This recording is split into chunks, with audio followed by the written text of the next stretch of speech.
Well, hello, welcome to the channel and thanks for joining me. Got an unboxing video today. Super excited about this one, but do not adjust your set. It's not the Hitachi here that we're unboxing. Obviously this one's already out of its box. I did do a video on this one before and it has issues and I'll be getting round to that soon, so do hit the notifications bell for updates on that. But weirdly, as I just went to use it for a reference for the size of this box, I also noticed that the headphone board is missing from this, which I hadn't noticed on the original unboxing.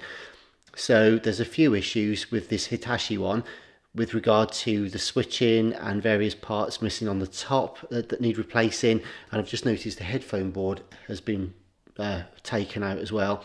Annoyingly, one came up for sale on eBay recently for really quite a decent price, and I didn't buy it because I'm trying not to just buy everything I see for the channel, but having realised there's more parts missing now, I wish I kind of bought that one. But anyway, that's for another time.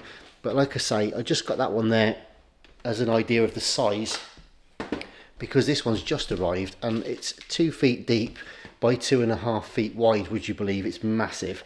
Now, well, let's see what's in it. I guess you already know from the thumbnail, but it's just arrived anyways, so I'm going to get it open. Better late than never as well, because I actually ordered this quite a while ago. It took the chap a while to post it, and he then overnighted it with UPS, and it was due for delivery yesterday morning before 1 o'clock. And suffice it to say, having waited around all day, it didn't turn up, and I got a message at 7 o'clock yesterday evening to say that it wasn't going to be delivered yesterday after all, and it would be delivered this morning. And it's finally just turned up sort of mid-afternoon on the second day. The guy that delivered it literally just left it on the doorstep. As I sort of opened the door, he literally just started walking away to sign it off on his tablet, and didn't even say hello. So UPS I used to be like super impressed with, but I've got to say that was the worst experience from them I've ever had. Anyway, listen, I'm ranting and raving. Let's get this open, shall we?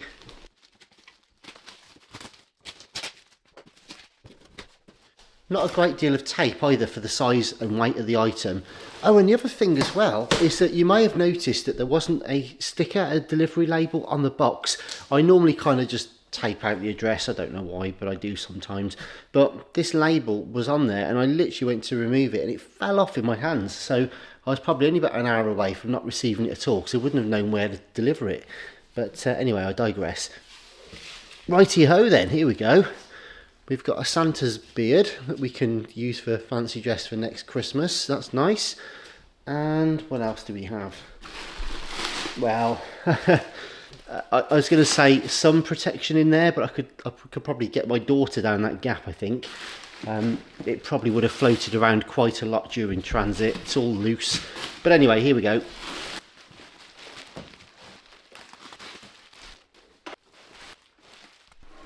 Right, let's come in for a closer look, shall we?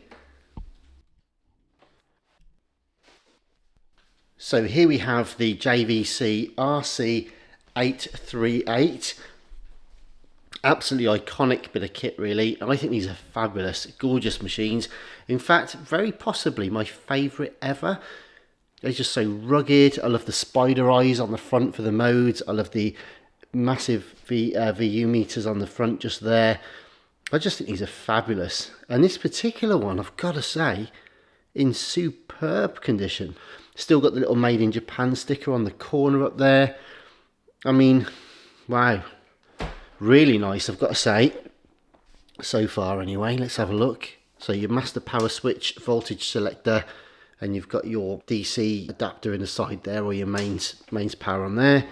Okay, so the first thing I notice is one of the aerials is broken. It's not original anyways. Either both of them have been replaced at some point, but I think that's legit. I think that one is original. This one, oh, I can see now. It does work. It is complete, I think, just not very good. So I'll source a replacement for that aerial just there. The casing looks pretty good. Fingers crossed as I turn it around. Good, yep, so there's your phono stage just there, so it does have the phono preamp, by the way, on this one, so you can put your record player through it, listen to your vinyl, as I have been doing with some of my stuff lately, I've got to say. Bit of a pawn shop for the old vinyl and cassettes, obviously. Headphone out, you've got your record playback 5-pin DIN there, and indeed your stereo microphones in with your remote facility on the mic as well. External speaker out there, 3.2 ohms should you want to. So you could use this as the part of the heart of your system. You can put your record player through it. Obviously it's got your FM stereo, your AM as well, your cassette, but you can put your record player through it and use speaker outs to actually sort of augment your sound and give it a bit more oomph if you wanted to. So all the switches are present. The master switch is okay. Your recording level, auto or manual. You've got your type 1 or your type 2 chrome tapes there, so you've got your bias for that, and the EQ ditto. Recording level left and right, and as I say, if you wanted to use the auto. Balance for some reason was swept all the way over to the left, but there's a center detent just there. Bass and treble again on sliders, and one of my favorite things about this, the quality as well, is the ratchet that you get. Just listen to that ratchet. I think that's fab. Yes, it is a fixed volume slider for left and right, but nonetheless awesome. And then your tuner across the front just there. So I think what we'll do, oh, by the way, the weight of this, the 838, the 828, very much like the RCM90, has a real beautiful kind of weight. The inertia on that wheel, it's fantastic. As you turn it, you can really feel like you've really got some big weight behind that. It's gorgeous, really smooth. Rightio then. Okay, well, it's supposed to work, this one, believe it or not. Has a couple of issues, I think, and it'll, in any event, get a refresh, it'll get a deep clean, it'll get a service, we'll service the mech, do the usual with the heads, the capstan pinch roller, clean the idlers, get new belts on there, just give it a refresh. Obviously we'll find a matching old aerial for that side there, but I believe also it's got a very, very lazy eject mechanism. That should just be the grease that's dried up, so I haven't touched it yet, obviously, so let's give it a go. Okay, so I've pressed eject, nothing's happening at all. Right, okay, still nothing, and there. Okay, all right. Well, I'm not going to force it. It feels okay, I've got to be honest. It feels okay.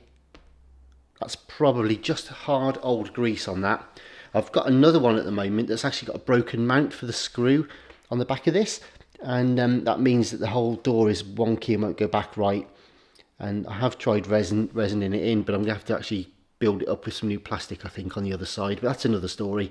But for this one, I think we should just be able to hopefully clean up and relube the door on that, because it's quite a simple mechanism on that. It's only basically sort of a hinge system on a spring, so it shouldn't be anything too obvious. The heads look clean, the pinch roller doesn't look too bad down in there as well, so all in all not too bad. Right, okay, well let's plug it in, shall we, see if it even works.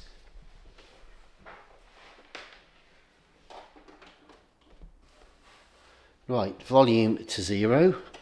Put the aerials up.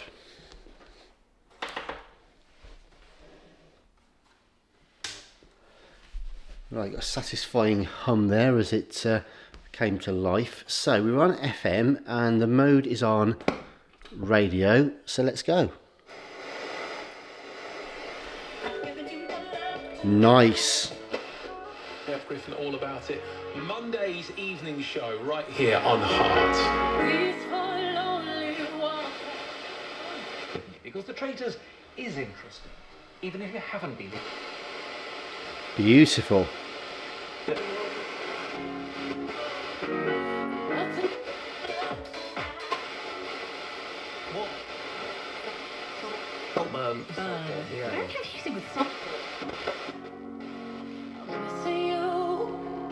So there might be stuff coming on there.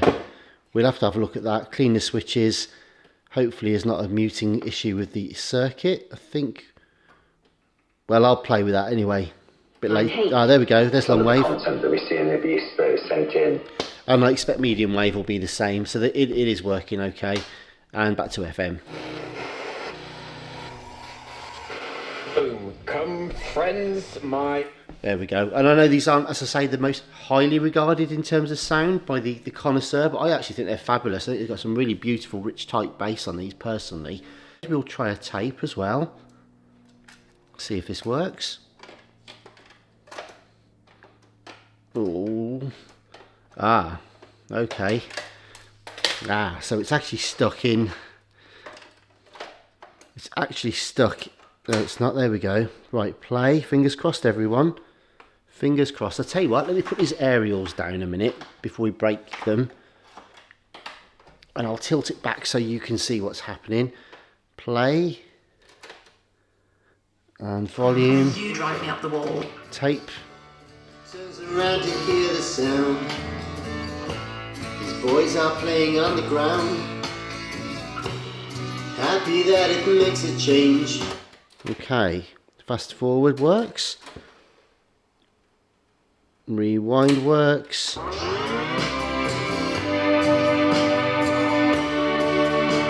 Okay, there's a bit of a a bit of a slow start on it.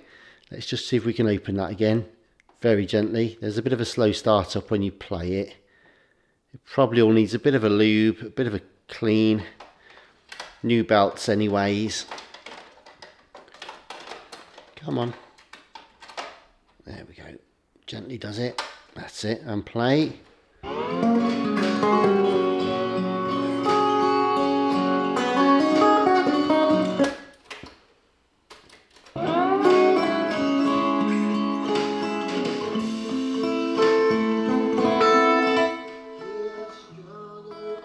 Okay, well the balance works okay.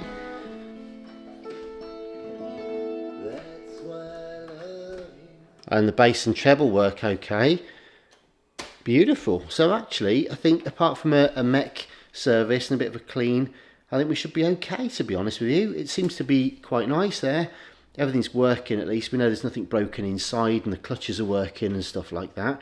So overall, yeah, quite nice. So I think we'll leave it there for now. I'll go away and work on this in the near future. But in the meantime, please do consider subscribing if not already. Hit the notifications bell for updates. Got a couple of 838s now to work on. This one will just hopefully need just a deep clean, as I say, and a service and a new aerial. I've got another one that's fairly tidy, but it's got no power. And I don't know why yet. I haven't had it open. I'll share that with you guys soon. It may just be an internal fuse or something. It could be broken windings or an issue on the power board or the transformer. But in any event, we'll look at that, as I say, in the near future. So thanks very much for watching. Hope you enjoyed it. I'll see you soon. Take care and all the best for now. Bye-bye.